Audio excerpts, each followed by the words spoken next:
Grand Dialogue. Sigi Kafoba. Le Grand Dialogue, l'émission des débats du studio Tamani sur votre radio. Sigi Kafoba. Le Grand Dialogue. Fin de la MINUSMA au Mali, la mission multidimensionnelle intégrée des Nations Unies pour la stabilisation au Mali se retire du pays. Un retrait qui débute dès ce 1er juillet à 0h et devrait prendre fin au plus tard le 31 décembre 2023. Ainsi en a décidé le Conseil de sécurité des Nations Unies. Aujourd'hui même, les autorités maliennes avaient demandé un retrait sans délai de la mission onusienne le 16 juin dernier, estimant qu'elle a échoué. Alors, quelle analyse de cette décision? Quelles seront ses conséquences?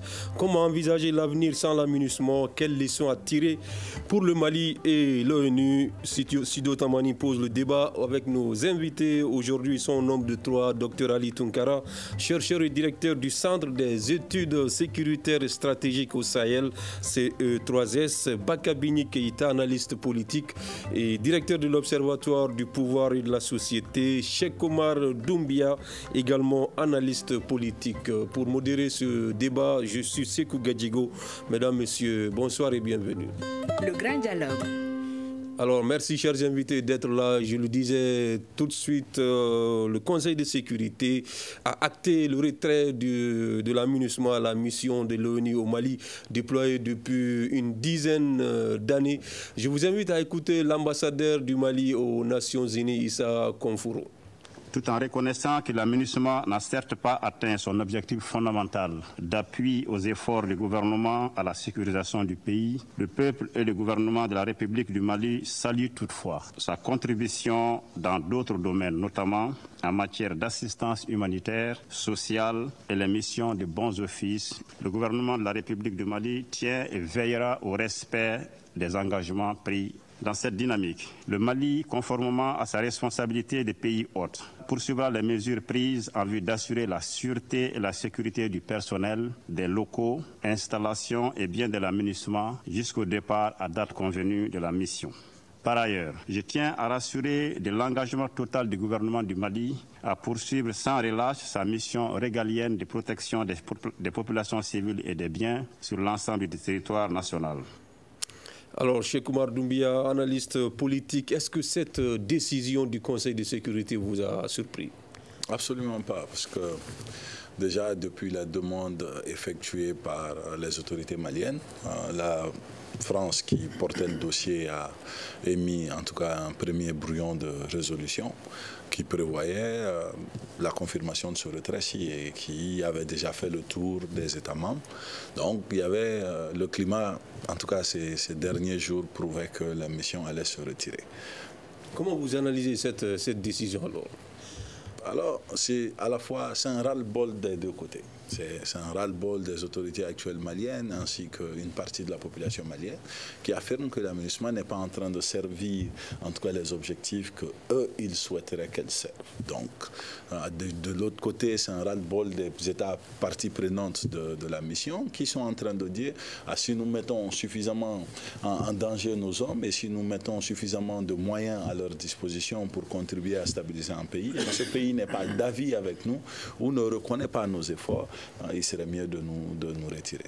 Bakabini Keïta, comment vous analysez cette décision du Conseil de sécurité qui décide de retirer la MINUSMA du Mali? Bon, il faut quand même rappeler que ce n'était pas la position quand même initiale du Conseil de sécurité.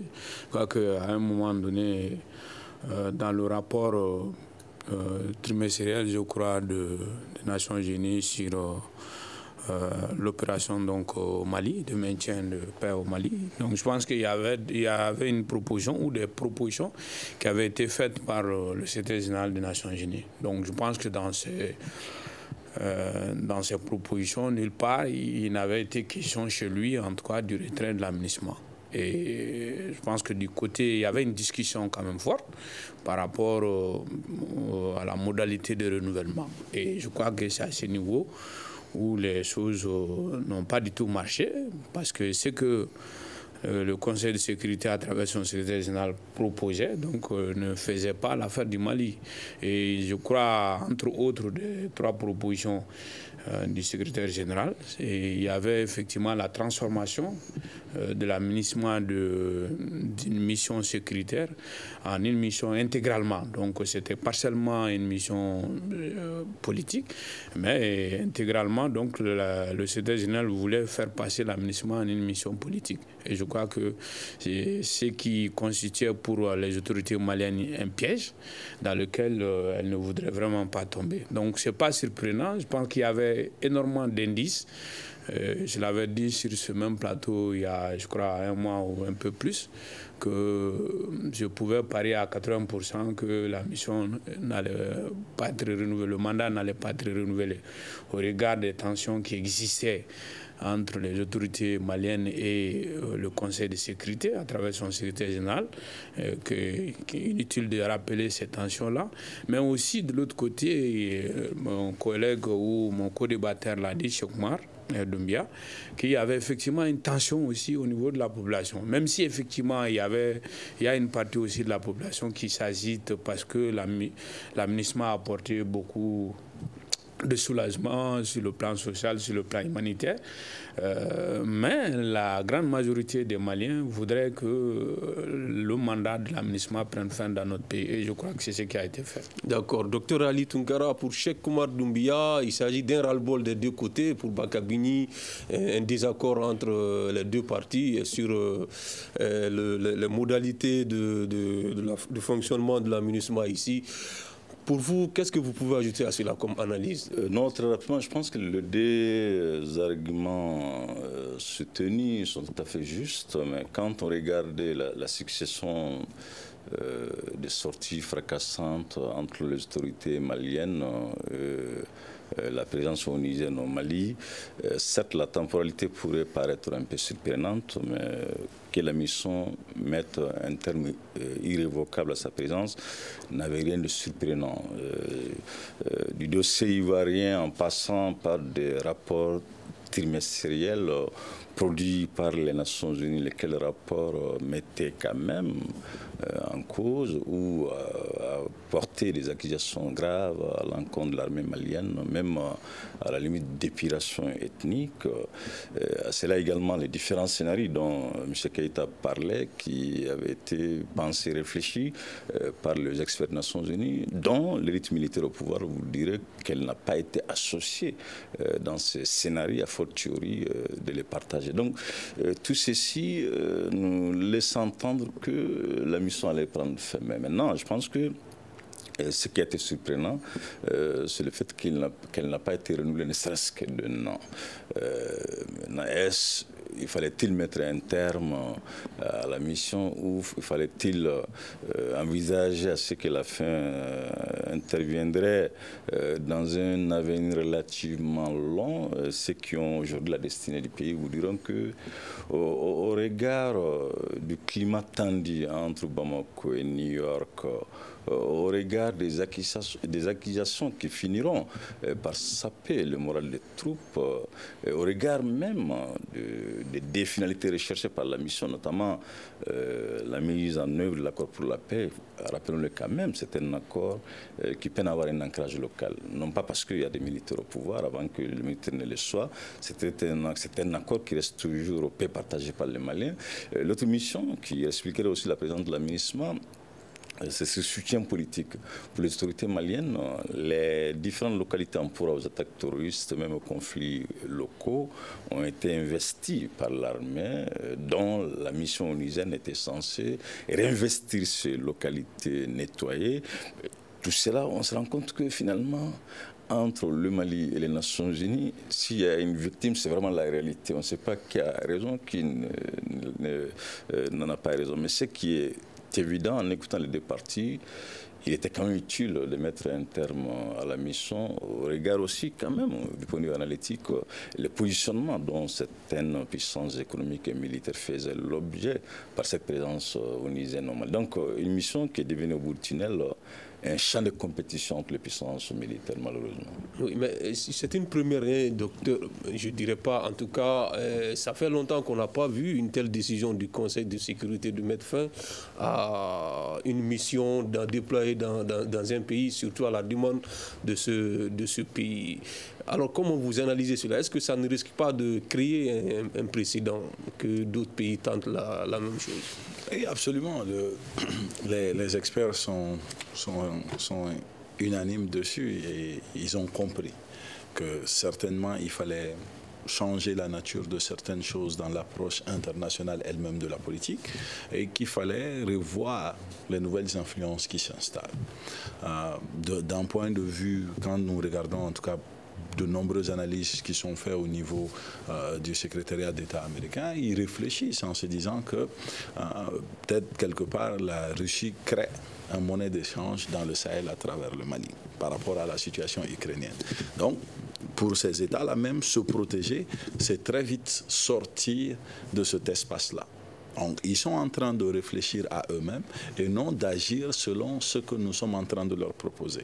Et encore une fois, ça revient à cette même dynamique qu'il faut étudier, la dynamique des relations internationales, où la position que le Mali essaye d'adopter, cette fois-ci avec beaucoup plus de, on va dire, de tenus, beaucoup plus de combativité dans le discours.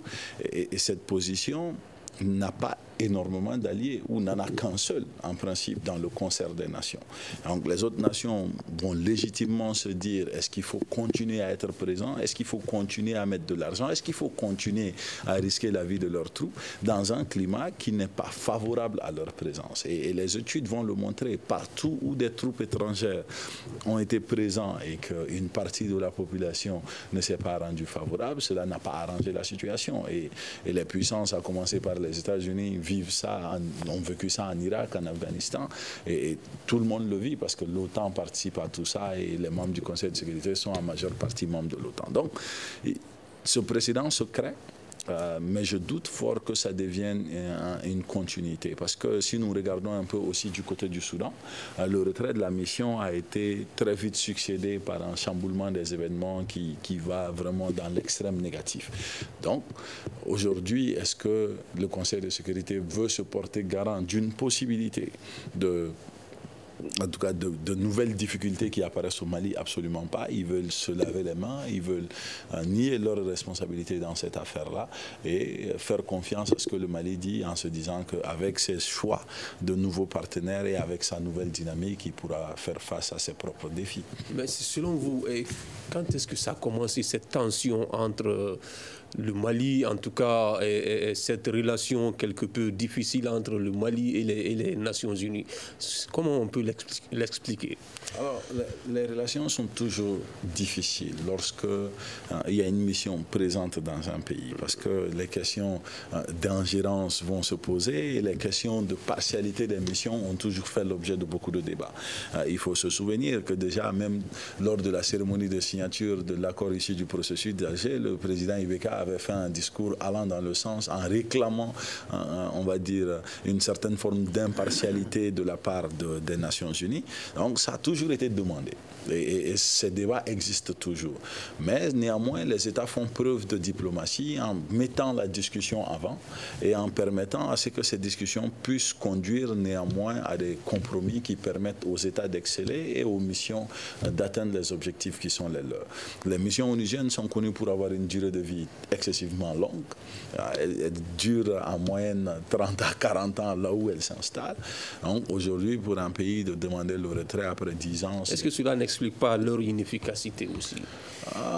Je pense que non. dans notre cas en tout cas, dans le cas malien, les attentes du peuple et les objectifs assignés à la mission ne sont pas sur la même ligne. Il a toujours existé une asymétrie à ce niveau. Il l'a signalé, l'accord n'a pas été accepté de tous au Mali, mais l'accord est un pilier clé, sa mise en œuvre est un pilier clé de la présence onusienne. Encore une fois, on a demandé à cette mission d'aider les autorités maliennes, en tout cas la gouvernance, à se fortifier, à se stabiliser.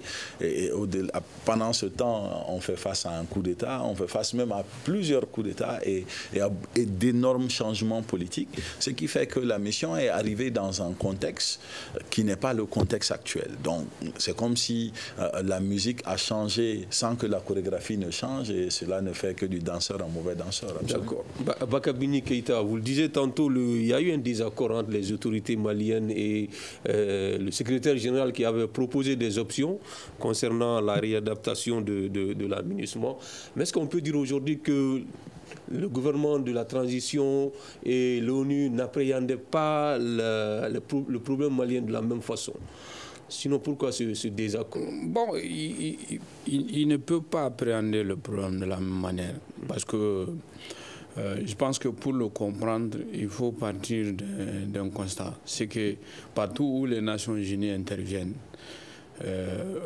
très généralement, et ça a été tout le temps le cas, les Nations Unies interviennent le plus souvent pour la préservation des intérêts d'un certain nombre de pays, de puissances. Et ça, on peut le contester si on le veut, mais c'est un constat, c'est un fait qui est là. Et vous prenez n'importe quelle intervention des Nations Unies. Vous prenez le cas le plus récent, le cas de la Libye, par exemple. Le Conseil de sécurité est constitué fondamentalement de 5 pays, à savoir les États-Unis, la France, l'Angleterre, la Chine et puis la Russie. Pendant longtemps, il y a 2 pays qui se sont mis en réserve. Pratiquement les décisions au niveau du Conseil de sécurité étaient prises par 3 pays qui sont des alliés naturels pratiquement, à savoir les États-Unis, l'Angleterre et la France, et qui mènent la danse. Et pour comprendre ça aussi, il faut partir du principe politique occidental qui est bâti sur la distinction de 2 logiques, la logique de la politique intérieure et la logique de la politique extérieure. La politique extérieure est bâtie sur évidemment le droit international, mais ce droit international ne fait que déguiser une force pour défendre en fait les intérêts des puissances occidentales. Et donc le Mali, malheureusement, le contexte est tel que le Mali avec, comment dirais-je, la MINUSMA, on parle de la MINUSMA, mais en réalité c'est la France qui a demandé, comment dirais-je, c'est la France qui a demandé au nom du Mali à ce que la MINUSMA arrive dans notre pays. Donc on a mis ça au compte des autorités à l'époque, comment dirais-je, je crois depuis la transition dirigée par Diongounda et ensuite Ibeka. Donc on a tout le temps dit que c'est le Mali qui a fait la demande, c'est le Mali qui a fait la demande. Mais au fond, c'est la France qui a fait la demande. Et donc c'était... Mais est-ce que cela peut expliquer le fait que la MINUSMA soit devenue mal aimée au Mali? Oui. Est-ce que la détérioration des relations entre le Mali et la France peut expliquer cela? Non, je suis en train de dire que très généralement, si la MINUSMA défend un pays, il faudrait que le pays, les autorités de ces pays-là jouent en faveur des intérêts d'un certain nombre de pays, à savoir la France, les États-Unis, l'Angleterre. Si tel n'est pas le cas, vous allez voir qu'il y aura des problèmes entre, effectivement, la mission de l'Organisation des Nations Unies et ce pays-là. Je peux vous citer le cas de la Côte d'Ivoire, je peux vous citer le cas de la Libye. Donc, vous avez vu dans ces pays-là qu'en réalité, on voulait défaire un régime parce que ce régime n'est pas favorable à l'intérêt d'un certain nombre de pays. Et c'est le cas aussi au Mali. Parce qu'aujourd'hui, ceux qui sont au pouvoir ont pris une option. Et cette option, c'est quoi? C'est qu'ils ont compris que notre pays est mis sous tutelle d'un certain nombre de puissances. Et donc, pour tirer notre pays de cette tutelle-là internationale. Donc, ils ont pensé, stratégiquement, ils ont voulu composer avec la Russie. Il faut nommer les choses, le pays par son nom. Et même pas seulement avec la Russie, mais il y a aussi la Chine, mais il y a aussi l'Iran. Quand certains disent que le Mali est isolé, ou plutôt que le Mali n'a qu'un seul soutien au plan international, moi je crois que ça, c'est une grosse erreur, ou en tout cas c'est une mauvaise foi, à ne pas reconnaître qu'il y a plein d'autres pays qui soutiennent le Mali dans sa logique, ceux qui parlent, ceux qui agissent, et ceux qui ne parlent pas, ceux qui n'agissent pas, ou ceux qui agissent en sourdine, qui ne sont pas vus parce qu'il y a des intérêts. Par exemple, si vous prenez la Turquie vend des armes au Mali. Mais si vous prenez par exemple des pays comme la France, l'Angleterre, les États-Unis, non seulement ils refusent de vendre des armes au Mali, même si le Mali achète des armes, on les bloque. C'est le cas par exemple du Kazakh commun là, qui avait été bloqué à un moment. Parce que, tout simplement, donc, ces pays-là estiment que le Mali, aujourd'hui, est dirigé par des gens qui sont contre leurs intérêts. D'accord.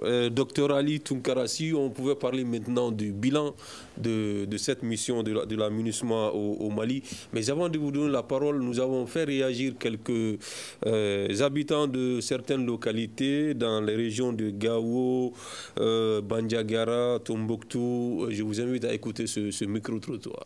Depuis la création des Nations Unies, dans aucun pays où la MINUSMA a amené la paix, ils ont toujours essuyé. Moi, je connais la souffrance que nous allons vivre après la MINUSMA. Le jour d'aujourd'hui, elle est centrée au centre même de notre économie dans nos régions du Nord. S'il ne peut pas assurer la mission pour laquelle ils ont été envoyés, il doit partir. Sincèrement, ces gens travaillent. Ils donnent de l'emploi aux populations. Nous allons gérer nous-mêmes notre pays. C'est mieux que de le faire avec des étrangers. Eux, ils le font pour leurs intérêts. Certains disent que la MINUSMA a des défauts, mais nous savons qu'elle fournit de l'eau aux populations. Si la MINUSMA s'en va, on aura la stabilité. À chaque fois qu'elle passe quelque part, il y a problème. Alors, docteur Ali Tounkara, quand on écoute ces réactions, on peut dire que la MINUSMA est créditée au Mali d'un bilan mitigé. Je pense que les perceptions vis-à-vis de la nature du mandat et de son utilité, son fonction d'intensité des conflits et des acteurs en présence. De façon simple, si vous prenez des Douanza à Kidal, effectivement, majoritairement les communautés qui vivent dans ces localités vous diront que la MINUSMA est utile. Elles mettront difficilement l'accent sur son apport sécuritaire, mais plutôt tous ces services qu'elle a su délivrer en termes d'accès à l'eau potable, en termes de sécurisation des marchés, des services sociaux de base, dont l'État il est quand même le garant en tant que fonction régalienne, comme fonction régalienne. De l'autre côté, vous allez voir. Mais est-ce que ça fait partie du mandat de la... C'est là qu'il y a quand même un décalage entre les attentes des populations et le mandat de la mission. Deux éléments caractérisent la légitimité de la mission au Mali. Le premier, je le disais à l'entame de mon propos, à comment mettre en œuvre de façon effective et réelle l'accord pour la paix et la réconciliation. Or, cet accord, on est quand même d'accord qu'il a été signé dans un contexte où le Mali était aux abois. Mais dans le même temps, les hommes en armes qui ont brandi cet accord pour la paix et la réconciliation l'ont fait au nom de populations majoritairement qui ne se reconnaissent pas dans cet accord pour la paix. C'est ça le fond du problème. Donc, l'accord déjà est conçu à partir d'un diagnostic biaisé parce qu'il a été conclu au nom des populations dites nord du Mali, lesquelles populations ont été prises en otage par une infime partie armée, majoritairement de la région de Kidal. Donc, vous voyez qu'il y a un biais. Le deuxième élément, qui est en tout cas le soutien politique à l'État du Mali, notamment le retour de l'administration dans les localités qui ont été désertées à la suite des événements de 2012. Là également, il y a un problème parce que pour les autorités maliennes, en l'occurrence celles qui sont aux commandes aujourd'hui, elles vous diront que nous attendons de la MINUSMA. Une fois que nos hommes ratissent des localités et qu'ils arrivent à s'installer durablement et protéger les populations, et non de se contenter de donner de l'électricité ou de rénover des écoles ou des infrastructures sanitaires. Clairement, ce décalage, il n'est pas que populaire, il est aussi observable avec l'élite politique au pouvoir. Donc, dès là déjà, il est aisé de comprendre que les perceptions sont vraiment en fonction des acteurs en présence, mais lorsqu'on s'en tient aux deux objectifs initiaux qui expliquent la mission, qu'on soit avec la CEDEAO, on dira qu'effectivement ces objectifs n'ont pas été atteints. Et de même d'ailleurs, il ne faut quand même pas l'occulter, il y a des voix discordantes au sein du Conseil de sécurité qui reconnaissent que de 2012 à aujourd'hui, c'est vrai, la mission a apporté pas mal de soutien à l'État du Mali, notamment lors des élections précédentes.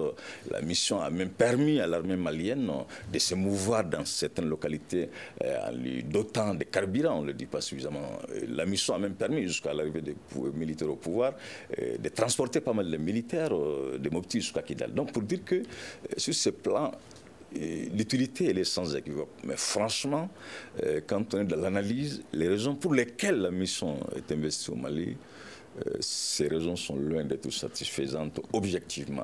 Et là où elles deviennent embrassantes, lorsqu'une présence onusienne se substitue à des compétitions entre les puissances, c'est quand même ça aujourd'hui dans le dossier malien. Je prends juste un exemple pour que nos auditeurs et téléspectateurs comprennent. En pleine opération militaire, la France étant en boule diplomatique avec le Mali, parle déjà des violations. Il y a quand même un problème. Comment peut-on savoir qu'une action militaire en cours n'obéit pas déjà aux droits internationaux humanitaires et aux droits de l'homme? Ça pose problème du point de vue analytique. Et de même également, il est tout à fait aisé d'observer qu'il y a un certain nombre de pays qui brandissent toujours, au terme de passage de forts des éléments de sécurité, d'épuration ethnique. Ça, ce sont des éléments, quand on est sérieux avec l'analyse, qui nous laissent entendre que l'aménagement elle-même, malheureusement, a fini par tomber dans le piège de compétition entre les puissances militaires. D'accord. Docteur Cheikh Oumar Doumbia, est-ce que vous partagez cette analyse de docteur Tounkara quant aux objectifs de l'aménagement? Ça dépend, parce que c'est une question de lecture. Quand on regarde, comme il l'a cité, le contexte dans lequel l'accord est intervenu, les conflits au nord ont eu un fondement de base, c'est l'absence des infrastructures pour les populations. Mais bien avant l'accord, oui. La mission initiale. Et c'est déjà ça. Non, l'accord va intervenir dans la mission vient pour assurer l'accord. Donc avant l'accord, comment est-ce que le conflit s'est déclaré? Le conflit s'est déclaré parce que, ne serait-ce même si c'est une infime partie de la population, des gens ont pensé que l'État malien n'était pas suffisamment en train de s'occuper de leur sort. Et ça, c'est vérifiable à un certain niveau, parce que nous avons des circonscriptions qui n'ont jamais eu de représentation. Des gens qui peuvent naître et atteindre 16-17 ans, ils n'ont jamais vu le drapeau malien. Vérifiable sur le terrain. On est parti, on a vu des cas comme ça. Donc, quand la mission vient et qu'elle se dit, OK, pour moi, pour ramener la paix, il va falloir m'occuper de certaines choses dans ce sens-là. Elle n'a pas forcément tort. La solution militaire à elle seule ne va pas résoudre notre problème et tous les experts sont unanimes dessus. On sait qu'il y a des raisons sociales et économiques et d'ailleurs de sécurité humaine qui font que le conflit perdure, qui facilitent en fait que les groupes terroristes ou les groupes armés, les groupes bandits puissent recruter des jeunes parce qu'ils manquent de certaines ressources, parce que les écoles sont fermées, parce qu'ils n'ont pas accès à la santé, parce qu'ils n'ont pas accès à l'eau potable. Donc quand la mission décide d'apporter ces choses-là, ça contribue à apporter la paix et ça contribue à la mise en œuvre de l'accord. On ne peut pas non plus faire, et c'est là où on se trompe, où on est en désaccord très généralement avec certaines analyses, c'est qu'on veut se dire que l'application de l'accord est simplement politique. L'accord n'est pas simplement politique. Elle est aussi d'ordre social et économique. Donc, dans la partie où il faut mettre l'accord de façon socio-économique, la mission a contribué, et à grande hauteur, à grande échelle. C'est une première chose. Seconde chose, quelque chose qui garde les jeunes de s'intégrer dans tout ce qui est mouvement rebelle, dans le groupe armé, c'est quoi? C'est qu'ils aient un emploi. Et dans ces jeunes-là, aujourd'hui, si la mission n'est pas employeur numéro 1, je ne vois pas qui d'autre. Et ça, c'est des vérités qu'il faut avoir le courage de dire et d'admettre. Maintenant, l'État malien est-il en mesure de satisfaire à ces besoins-là? Nous savons que tout de suite et maintenant, ce n'est pas le cas. Donc ça va créer un nouveau vide et ce vide aura certainement des conséquences contre lesquelles il faut se préparer. Maintenant, si on fait une analyse militaire, parce que c'est là où le bas blesse, on demande à cette mission de jouer un rôle de riposte face à la menace terroriste, on les appelle des soldats de la paix pour une bonne raison.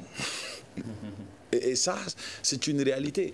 Il fallait, dès le départ, dire à cette mission que non, nous voulons une assistance militaire réelle, concrète. Pas que nous voulions des soldats de la paix dans ce format-ci. Et ça n'a pas été précisé et on n'a pas su le corriger à chaque fois qu'il fallait renouveler le mandat. Sinon, on avait l'option, il fallait le faire, il fallait proposer une militarisation entière de cette mission. Ça arrive, des États ont réussi à le faire, à demander un appui militaire serein de la part des Nations Unies et ça s'est produit. Donc nous, on n'a pas eu ça et parce que ce n'est pas ce que nous avons demandé et parce que ce n'est pas ce qui est dans la mission de ce pays. Et l'autre chose, moi, parlant de cette compétition entre puissances, moi, je suis désolé, je ne vois pas les choses comme ça. Il ne peut pas y avoir de compétition au sein du Conseil de sécurité. Pour ceux qui sont spécialistes des relations internationales. Et je ne suis pas dans une lecture objective. J'ai étudié ces choses-là, j'ai travaillé dans ces choses-là. Il ne peut pas y avoir de compétition pour une première raison. La première raison, elle est économique. Ces missions sont financées. Et chaque État, on sait qui finance quoi et comment. On sait qui assure la logistique. On sait qui a quel rôle. Dès le départ de la mission, dès sa structuration, on sait qui joue quel rôle et qui s'occupe de quel volet et dans quel sens. Et selon les expertises et les demandes des États. Donc les États ne sont pas dans cette optique-là. Le souci qu'il y a eu entre le Mali et la France est une réalité. Et il n'est pas forcément dit que les États membres du Conseil de sécurité ou les plus grands donateurs ou contributeurs de la mission sont d'accord avec la France. L'Allemagne a fait la preuve en disant que non, ils ne sont pas d'accord avec l'approche française et qu'ils se désolidarisent de ça. Nous avons vu plusieurs formes de désolidarisation de certaines puissances. Il ne faut pas non plus contraindre notre diplomatie à voir tout l'Occident comme un seul État qui serait appelé la France. Ce n'est pas le cas. Ça, c'est quand même se leurrer. Et la preuve réelle est que jusqu'à aujourd'hui, des États sont en train de travailler avec nos autorités actuelles pour apporter leur soutien militaire parce que c'est ce qu'on leur a demandé. Mais par rapport à la mission, ce n'est pas ce qui avait été demandé et la mission sert ses objectifs. D'accord. Les États-Unis l'ont même précisé aujourd'hui que malgré ce retrait de la MINUSMA, les Nations Unies resteront aux côtés du Mali. Bakabini, en réponse à cette analyse de Cheikh Oumar Doumbia qui parle d'une demande, en tout cas une demande mal formulée ou bien même qui n'a pas été faite par le Mali concernant le mandat de la MINUSMA, qu'est-ce que vous pouvez dire ? Il y a eu plusieurs renouvellements de mandats. Les autorités maliennes n'ont jamais demandé ce mandat que souhaitait la majeure partie des populations maliennes, c'est-à-dire une mission capable de faire face aux groupes terroristes. Non, bon, enfin, je pense que le problème des Nations Unies, de l'AMINUSMA, n'est pas un problème de mandat. Et ça, il faut qu'on soit très clair là-dessus. La demande en question a été faite par le président Ibeka, qui avait demandé, je crois, à un moment, le mandat robuste. Mais on a toujours dit que le mandat qui est attribué au Mali, les Nations Unies ne peuvent pas aller au-delà de ce mandat-là. Je crois que ça a été dit. Bon, mais ce n'est même pas un problème de mandat. C'est que ça soit le mandat soit robuste ou pas. Moi, j'ai dit, il faut comprendre que quand Doumbia a dit qu'il n'y a pas de compétition entre les nations au sein du Conseil de sécurité, moi, je suis quand même désolé. On a eu beaucoup de fois. Il y a beaucoup d'exemples où, effectivement, il y avait ce problème-là. La Russie et la Chine ont dénoncé la trahison des Occidentaux concernant, en tout cas, la résolution qui avait été votée et qui autorisait les Nations Unies à procéder à ce qu'on appelle l'interdiction de vol des avions de guerre de Kadhafi pour massacrer sa population. Mais qu'est-ce qu'ils ont fait? Ils ont transformé la résolution. Ils sont intervenus sur sol pour aller traquer Kadhafi lui-même, le tuer, le traîner à bout. Ça a été fait. Ça, donc, vous ne pouvez pas dire qu'il y a... C'est ça la compétition. Non, je dis c'est un exemple. Mais dans le cas du Mali également... On reste au Mali. Oui, dans le cas du Mali, également, donc il y a la compétition effectivement entre ces pays-là. Et regardez par exemple le rapport qu'on a fait sortir. Il a parlé d'incitation à la haine ethnique. Ça a été fait. par des médias français, même pas seulement les médias, mais même par comment dirais-je, des responsables politiques de l'État français qui ont incité, en tout cas, qui parlent de menaces d'extermination de certaines populations, notamment on a parlé de Peuls. À l'époque, je crois qu'il y a des peuples qui sont sortis pour dire que ce n'est pas le cas au Mali, que nous vivons en symbiose les uns avec les autres. Il n'y a pas d'ethnicisme dans notre pays. Mais le rapport de Moura aussi, qui incrimine notre armée, je ne sais pas, pour crimes contre l'humanité. Mais ce n'est pas vrai. Tout ça, ce sont des stratagèmes, des subterfuges de la part, en tout cas, d'un certain nombre de pays, pour décourager notre armée, mieux que ça, pour plonger notre pays dans la crise, parce que c'est dans la crise, très généralement, que ces gens prospèrent. Ils l'ont fait en Rwanda. Il y a des responsables militaires français qui ont témoigné l'implication de la France dans le génocide rwandais. Donc, ne dites pas qu'il n'y a pas de compétition, surtout là où nous sommes aujourd'hui avec la crise en Ukraine. Donc, il est clair qu'aujourd'hui, il y a une forte compétition au niveau, en tout cas, des Nations Unies par rapport... D'accord, on va parler maintenant de l'accord. Est-ce que ce retrait-là ne va pas nous inquiéter concernant la mise en œuvre de l'accord, quand on sait que la MINUSMA est le principal garant, sinon l'un des garants de cet accord? Qui va veiller désormais sur cet accord? C'est à moi la question? Oui. D'accord. Bon. C'est à vous. Voilà. Donc, bon, enfin, moi je pense que la MINUSMA, c'est un dispositif des Nations Unies, de l'ONU. Le Mali reste un membre le Mali n'a pas demandé à quitter les Nations Unies. Le Mali a demandé à ce que la MINUSMA parte de son territoire. Donc, s'il y a un accord, évidemment, entre le Mali et des groupes armés, je pense que les Nations Unies pourront toujours, en tout cas, être là pour faire en sorte que la paix qu'on peut, en tout cas, installée dans notre pays, je pense qu'ils pourront faire en sorte que cette paix-là soit là pour que le Mali puisse retrouver la paix. D'accord. Docteur Ali Tounkara, faut-il craindre, en tout cas, que l'accord, la mise en œuvre de l'accord soit compromise quand on sait que des groupes signataires ont déjà adressé une lettre au Conseil de sécurité qui disent être inquiets de la mise en œuvre de cet accord sans la MINUSMA? Non, je pense que les inquiétudes sont légitimes de la part des mouvements armés. Je pense que très rapidement, pour dire à Doumbouya que les relations internationales n'ont pour fondement que la compétition, soit s'il y a lieu de réquestionner le cours qu'il a reçu, je ne sais pas où. Voilà, donc rapidement, s'agissant de l'effectivité de la... Non, je suis quand même un prof de relations internationales dans les écoles militaires. Alors, rapidement, les auditeurs n'ont pas besoin de ça, pour dire que l'effectivité de l'accord pour la paix et la réconciliation, effectivement, le retrait non quand même concerté de la mission, il faut être lucide avec l'analyse, pourrait non seulement le retard accusé dans l'effectivité de l'accord pourrait être aggravé, mais dans le même temps, il n'y a rien d'étonnant les mois qui vont suivre le départ de la MINUSMA, que l'accord soit même remis en cause par une des parties signataires. Ça, ce sont des inquiétudes qui sont tout à fait légitimes de les avoir. Qu'est-ce que cela pourrait impliquer? Alors, les Nations Unies, si vous avez suivi avec une attention particulière les différentes déclarations, ou en tout cas les pays membres permanents, non permanents qui ont pris la parole ce soir, beaucoup ont quand même émis le souhait à ce que les Nations Unies continuent à soutenir le Mali dans l'effectivité de cet accord pour la paix.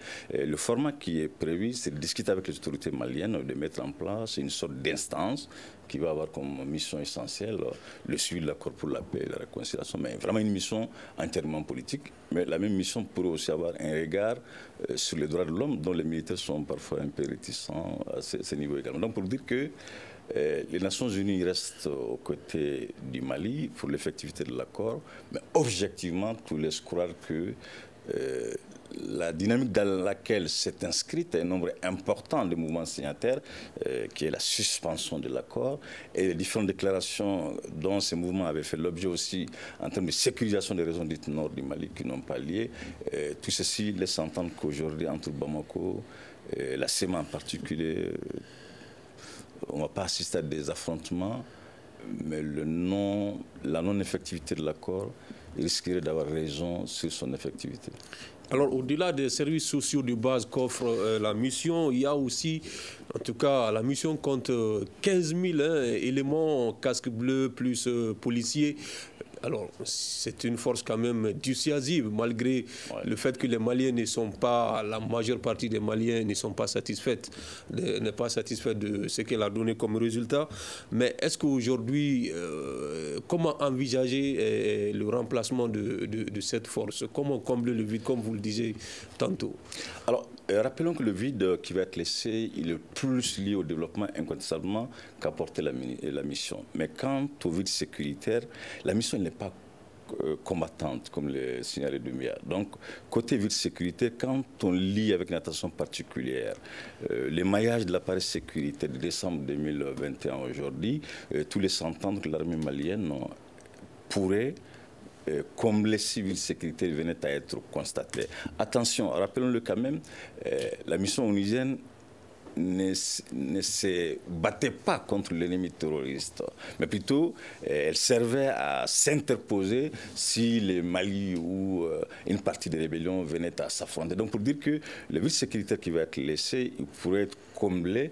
Pour preuve, quand on regarde la tenue du référendum passé, l'armée malienne vous dira, ça reste à confirmer par des éléments factuels, qu'elle a pu sécuriser tous les processus référendaires à 95% sans aucun apport de l'administration. Or, les élections précédentes, rappelons-le quand même, l'administration a joué un rôle extrêmement important, tant du point de vue logistique et même sécurisation des urnes. Alors, Cheikh Oumar Doumbia, avec le renforcement des capacités des forces maliennes en termes d'équipement et de ressources humaines qu'on voit aujourd'hui, est-ce qu'on peut dire qu'il n'y a pas de souci à se faire quant à, en tout cas, à jouer ce rôle de dissuasion de l'aménagement dans le pays? On a plus d'1 million de kilomètres carrés et moins de 500 000 soldats, moins de 100 000 soldats. Il y a un souci en termes de sécurisation et l'effectif en est le premier indicateur.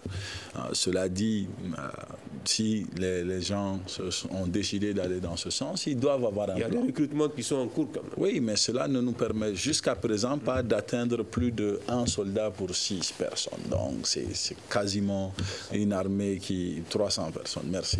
C'est quasiment une armée qui, en termes d'effectifs, n'existe presque pas. Mais cela dit, il y a des points importants qu'il faut observer, parce que quand j'écoute mes deux amis, vous voyez que les propositions faites par le secrétaire général des Nations Unies reviennent. Cette continuité de participation face vis-à-vis d'une mission 100% politique, intégralement politique, comme il avait signalé, revient sur la table. C'est que c'est une décision qui semble beaucoup plus aller dans le sens de donner une certaine liberté d'action à notre armée. C'est une décision de guerre qui est appuyée sur un ressenti émotif, mais qui n'est pas forcément politiquement correcte. Et cette absence du politiquement correct va certainement se faire sentir, notamment dans le dialogue avec le groupe armé, qui vont prendre une position certainement radicale. Et comme je l'ai signalé, ça nous ramène dans le schéma soudanais automatiquement, mais aussi ce qui va devenir de plus en plus compliqué, c'est de pouvoir compter sur l'apport des États membres des Nations Unies pour contribuer à la mise en place de cette paix-là, parce qu'ils ne sont plus engagés dans un cadre collectif. C'est à chacun de choisir sa position, et le choix de cette position-là va être beaucoup plus sensible, beaucoup plus délicat. Pour revenir à la question de cette compétitivité, les relations internationales ont une seule vocation, c'est de mettre fin à ça. C'est qu'il n'y ait pas de compétition, que les gens puissent tomber d'accord. C'est pourquoi on parle de multilatéralisme ou d'intergouvernementalisation. Et cette intergouvernementalisation qui s'affirme dans des missions comme celui-ci-là, nous venons de le perdre, il y aura certainement des conséquences. Et elles seront militaires, elles seront aussi civiles. Donc, à notre État d'avoir un plan qui va permettre de répondre à partir de décembre. D'accord. Quel peut être ce plan, Bakabini? Qu'est-ce que l'État doit faire maintenant pour que ce départ de l'amusement ne soit pas ressenti par la population? Oui, écoutez, je pense qu'il y a une promotion de la peur aussi qu'il faut dénoncer. C'est-à-dire qu'on fait trop peur aux gens. On avait dit que si Barkhane partait, le Mali allait disparaître sur la planète. Le Mali est toujours là et il sera toujours là. Et on est en train de nous faire croire aussi que la MINUSMA, quand elle va partir, le Mali ne sera pas là. Mais je vous rassure, mon cher ami, le Mali sera... pas dit que le Mali ne sera pas là. Non, bon... Il ne faut pas me donner le mot que je n'ai pas donné. Oui, allez-y. On est pratiquement à la fin du Oui, donc le Mali sera là, et je pense que les autorités maliennes avant de prendre cette décision, ont mûrement réfléchi, ont pris des dispositions. Vous avez vu comment des équipements ont été payés. Et comment donc Ali l'a dit, il y a des recrutements en cours, il y a la formation des militaires, des policiers. Donc je pense que des dispositions sont en train d'être prises pour faire en sorte que le Mali a dit. Nous l'avons. Mais l'aménagement n'est pas que ce volet sécuritaire. Ils l'ont dit, les emplois créés, ces gens qui sont il revient au Mali, il revient aux autorités maliennes. C'est pourquoi ils dirigent le Mali. C'est pour, en tout cas, dans la mesure du possible, apporter le bien-être au peuple malien. D'accord. Cela est bien compris. Docteur Ali Tounkara, on termine par vous. Que faut-il faire aujourd'hui pour que ce départ ne soit pas ressenti ou bien que les conséquences soient moins ressenties? Nos côtés de développement, ça va être forcément ressenti parce que les engagements ont été pris à l'endroit de ceux-là qui bossaient, qui travaillaient avec la force Barkhane. Malheureusement, ces engagements n'ont pas été honorés. Donc, il n'y a rien d'étonnant que ces milliers de Maliens qui soient en emploi direct ou indirect avec la MINUSMA ne grossissent pas aussi les rangs de l'ennemi. Ça, ce sont des craintes dont il faut les étudier sans passion. Et je pense que ça, il est de la responsabilité de l'élite militaire au pouvoir aujourd'hui de dire à la MINUSMA de quitter sans délai, mais dans le même temps, de veiller aussi à ce que les causes structurelles du conflit soient également attaquées avec satisfaction en termes de réponse développementiste. D'accord, et c'est ce qui me fait à ce grand dialogue. On parlait de la fin de la MINUSMA au Mali. Le Conseil de sécurité l'a décidé aujourd'hui. La MINUSMA commencera à se retirer dès ce 1er juillet à 0h et ce retrait devrait prendre fin le 31 décembre prochain. Pour en parler sur ce plateau, nous avions Dr Ali Tounkara, chercheur, directeur du Centre des études sécuritaires stratégiques au Sahel, Cheikh Oumar Doumbia, analyste politique, Bakabini Keïta, également analyste politique et directeur de l'Observatoire du pouvoir et de la société. Ce grand dialogue a été réalisé par Imirana Kilou Maïga, mise en onde par Sedoun Dao. À la régie vidéo, il y avait Mamadou Ouattara, Sekou Gadjigo vous l'a présenté. Merci à toutes et à tous et à demain.